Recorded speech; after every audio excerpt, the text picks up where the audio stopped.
Assalamualaikum warahmatullahi wabarakatuh. Perkenalkan kami dari kelompok 3 dari kelas Filsafat Hukum kelas B. Di sini kami akan presentasikan tugas kami dengan judul Utilitarianisme dalam Filsafat Hukum. Berikut saya perkenalkan anggota kelompok 3. Assalamualaikum warahmatullahi wabarakatuh. Perkenalkan, nama saya Rani Salsabila dengan NIM H1A1222070. Assalamualaikum warahmatullahi wabarakatuh.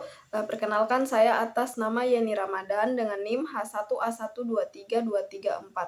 Assalamualaikum warahmatullahi wabarakatuh. Perkenalkan, nama saya Siti Ramadan, stambuk H1A1230078. Assalamualaikum warahmatullahi wabarakatuh. Perkenalkan, nama saya Nila Sasmitasari dengan NIM H1A1230054. Assalamualaikum warahmatullahi wabarakatuh. Nama saya Resnawati dengan NIM H1A1222225. Assalamualaikum, perkenalkan saya Krisanti Wardeni dengan NIM H1A1222305. Perkenalkan, nama saya Anja Febrian dengan NIM H1A1221114. Baik, Assalamualaikum warahmatullahi wabarakatuh. Perkenalkan, nama saya Alwadi Muhammad Fadil Akbar Bakar Bio dengan NIM H1A1222311. Perkenalkan, nama saya Aprilia Rahmawati dengan NIM H1A1221125. Perkenalkan, nama saya Niputa Oktavianata dengan NIM H1A1222065. Assalamualaikum warahmatullahi wabarakatuh. Perkenalkan, nama saya Sarah Alfiero Sadi dengan NIM H1A1232212 dari kelompok 3. Assalamualaikum warahmatullahi wabarakatuh. Perkenalkan, nama saya Farhan Fahri Asnawi dengan NIM H1A1231137. Utilitarianisme dalam filsafat hukum. Latar belakang utilitarianisme merupakan aliran filsafat hukum yang menilai baik buruknya hukum berdasarkan sejauh mana hukum tersebut memberikan manfaat bagi masyarakat. Suatu aturan dianggap baik apabila mampu memberikan kebahagiaan, mengurangi penderitaan, serta memberikan dampak sosial yang positif bagi sebanyak orang mungkin. Aliran ini dipelopori oleh para pemikir seperti Jeremy Bentham, John Stuart Mill, dan Rudolf von Jhering yang menekankan pentingnya kemanfaatan sebagai tujuan hukum. Sekian dari saya, selanjutnya akan dibacakan oleh teman saya. Baik, selanjutnya saya akan membacakan rumusan masalahnya. Ada 3 rumusan. Yang pertama, apa yang dimaksud dengan aliran utilitarianisme dan apa tujuan dari aliran tersebut. Yang kedua, bagaimana implementasi aliran utilitarianisme dalam sistem hukum di Indonesia. Dan yang ketiga, faktor apa saja yang dapat memperkuat atau melemahkan aliran utilitarianisme dalam filsafat hukum. Pengertian utilitarianisme. Utilitarianisme merupakan aliran filsafat hukum yang lahir sebagai reaksi terhadap pendekatan metafisik dalam hukum alam, karena dianggap terlalu abstrak dan tidak dapat ukur secara rasional. Aliran ini menekankan bahwa penilaian terhadap suatu hukum harus dilakukan secara empiris dan konsekuensial, yaitu dengan melihat dampak nyata yang dihasilkan bagi masyarakat. Inti dari pemikirannya adalah bahwa utility atau kemanfaatan tercapai ketika hukum mampu menghadirkan kebahagiaan dan sekaligus mengurangi penderitaan bagi sebanyak mungkin orang. Dengan demikian, hukum dipandang sebagai alat untuk menciptakan manfaat kolektif dan meningkatkan kesejahteraan sosial secara luas. Jadi, teori-teori utilitarianisme itu terbagi menjadi 5. Yang pertama itu prinsip kebaikan terbesar.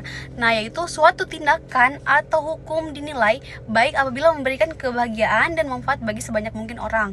Nah, sesuai dengan prinsip the greatest happiness for the greatest number. Dan yang kedua itu kesenangan sebagai tujuan hukum. Jadi, hukum bertujuan menciptakan kesenangan dan mengurangi penderitaan. Bentham membaginya ke dalam unsur kesenangan, fisik, ketiadaan penderitaan, keamanan, dan juga kebebasan individu. Dan yang ketiga itu perbedaan kualitas kesenangan. Jadi, Mill menegaskan bahwa kesenangan memiliki kualitas berbeda. Kesenangan tinggi bersifat intelektual, sedangkan kesenangan rendah bersifat fisik. Nah, sehingga tidak dapat diukur hanya secara kuantitatif. Dan yang keempat yaitu hak asasi manusia dalam utilitarianisme. Menurut Mill, perlindungan hak asasi manusia penting sebagai sarana mencapai kebahagiaan terbesar tanpa perlindungan hak individu. Nah, kesejahteraan umum tidak dapat terwujud. Dan yang terakhir itu adalah penerapan utilitarianisme di Indonesia. Jadi prinsip utilitarianisme itu tampak dalam regulasi seperti UU Hak Cipta dan juga UU IT yang membatasi atau mengatur kebebasan individu demi kepentingan umum serta perlindungan sosial yang lebih luas sehingga memberikan manfaat sosial yang lebih besar. Tokoh-tokoh utama aliran utilitarianisme. Jeremy Bentham pada tahun 1748 sampai dengan 1832 merupakan tokoh utama utilitarianisme hukum yang hidup pada masa perubahan besar akibat revolusi industri dan perkembangan sosial lainnya. Dipengaruhi oleh David Hume, Bentham meyakini bahwa sesuatu dianggap baik jika membawa kegunaan dan kebahagiaan bagi manusia. Bentham menegaskan bahwa tujuan hukum adalah menciptakan kebahagiaan terbesar bagi sebanyak mungkin orang. Ia melihat manusia dikendalikan oleh kesenangan dan kesusahan, sehingga setiap tindakan dan aturan hukum harus dinilai dari dampaknya terhadap kedua hal tersebut. Ia juga mengajukan 4 tujuan hukum, yaitu yang pertama, penghidupan, kesejahteraan, keamanan, dan persamaan. Ajaran Bentham dikenal sebagai utilitarianisme secara kuantitatif dan tetap membatasi kepentingan individu agar tidak merugikan masyarakat. Ia juga memperkenalkan konsep kalkulus hedonistik untuk menghitung tingkat kesenangan suatu tindakan. Pemikiran Bentham dikritik karena terlalu rasional dan kurang mampu menyeimbangkan kepentingan individu dan masyarakat. Meski demikian, kontribusinya besar karena menghubungkan teori hukum dengan praktik. Mendasari pijakan bagi perkembangan realisme, hukum serta sosiologi hukum. Tokoh kedua dalam aliran utilitarianisme adalah John Stuart Mill 1806 sampai 1873. John Stuart Mill adalah penerus pemikiran Bentham. Namun dengan beberapa kritik dan penyempurnaan, Mill sepakat bahwa tindakan harus diarahkan untuk mencapai kebahagiaan terbanyak. Namun ia menolak pandangan Bentham yang menilai kesenangan hanya secara kuantitatif. Mill menegaskan bahwa keadilan bersumber dari naluri manusia untuk menolak kerugian dan untuk membela diri, baik bagi dirinya sendiri maupun bagi orang lain yang mendapat simpati. Menurut Mill, hakikat keadilan mencakup seluruh syarat moral bagi kesejahteraan manusia. Sekian, terima kasih. Jadi saya akan melanjutkan materi kedua, yaitu John Stuart Mill, yaitu kritik Mill terhadap Bentham. Yang pertama, kesenangan tidak hanya diukur secara kuantitatif, tetapi memiliki kualitas. Yang kedua, kebahagiaan harus dimiliki semua orang, bukan hanya pelaku tindakan. Yang ketiga, kepentingan individu tidak boleh lebih penting daripada kepentingan orang lain. Kemudian keberanian Mill terletak pada analisisnya terhadap hubungan antara keadilan, kegunaan, kepentingan individu, dan kepentingan umum. Mill berpendapat bahwa tidak ada konsep keadilan yang benar-benar tetap dan universal. Semuanya tergantung pada kegunaannya bagi masyarakat. Baik, saya lanjutkan materi yang ketiga, yaitu Rudolf von Jhering 1818 sampai 1892.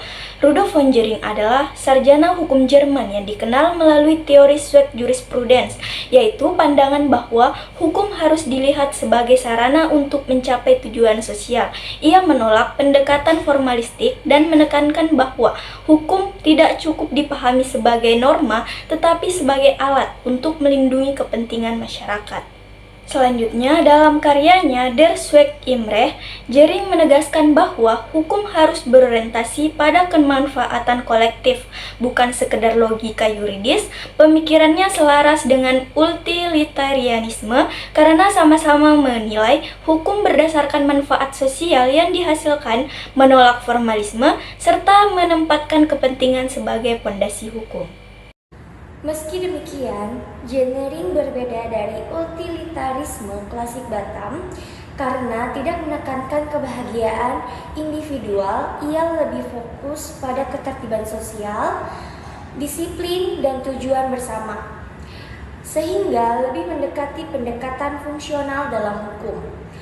Pemikiran Jenering memberikan pengaruh besar terhadap sosiologi hukum dan pemikiran Response Pound tentang hukum sebagai alat rekayasa sosial di Indonesia.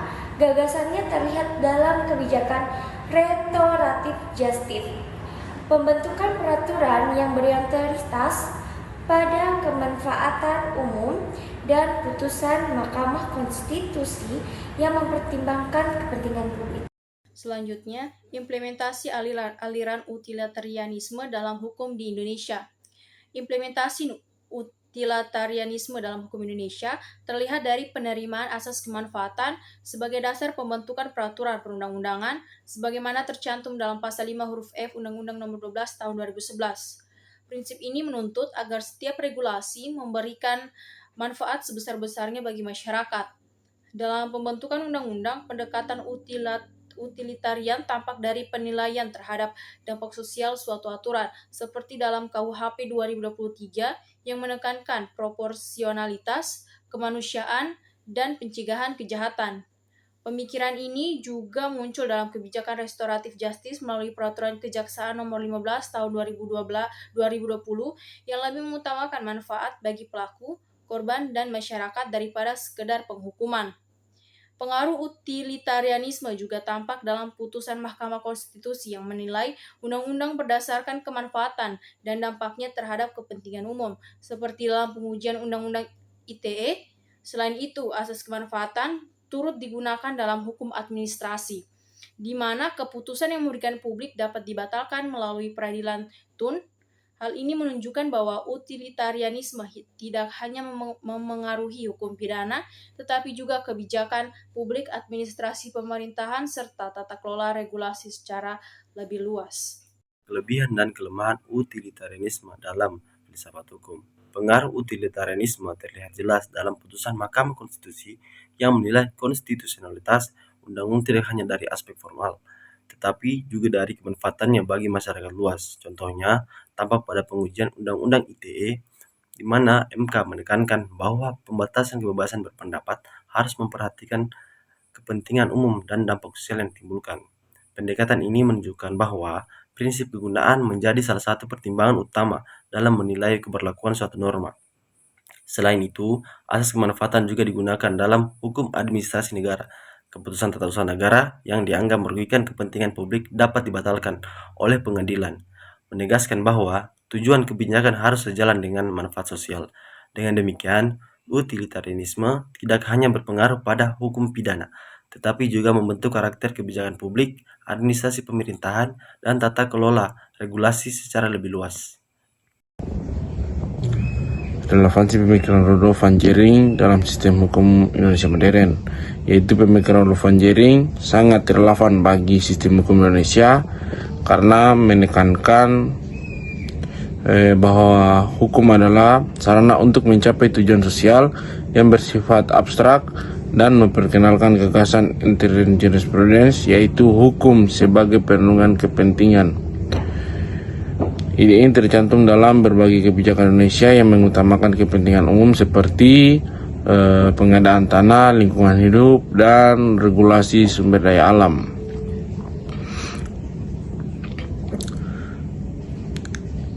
Selain itu, pemikirannya sejalan dengan konsep hukum sebagai rekayasa sosial yang tampak dalam penerapan restoratif justice,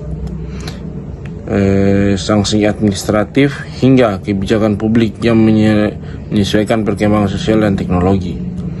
Relevansi pemikiran Jering juga terlihat dalam penegakan hukum modern yang berorientasi pada kemanfaatan, bukan semata-mata pembatasan pendekatan fungsional. Ini tampak pada defensi anak, mediasi, panai, dan penyelesaian sengketa administratif yang menekankan efisiensi dan manfaat sosial. Meski demikian, gagasan Jering tetap memiliki batasan karena fokus berlebih pada kepentingan umum dapat mengabaikan hak minoritas. Selain itu, konsep kepentingan ini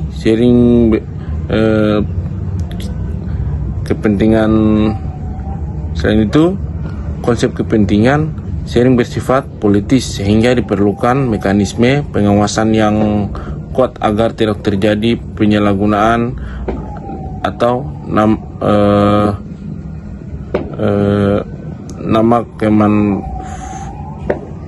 kemanfaatan publik.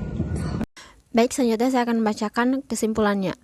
Secara keseluruhan, utilitarianisme merupakan teori filsafat hukum yang menilai baik buruknya hukum berdasarkan kemampuannya menghasilkan kebahagiaan dan kemanfaatan terbesar bagi masyarakat.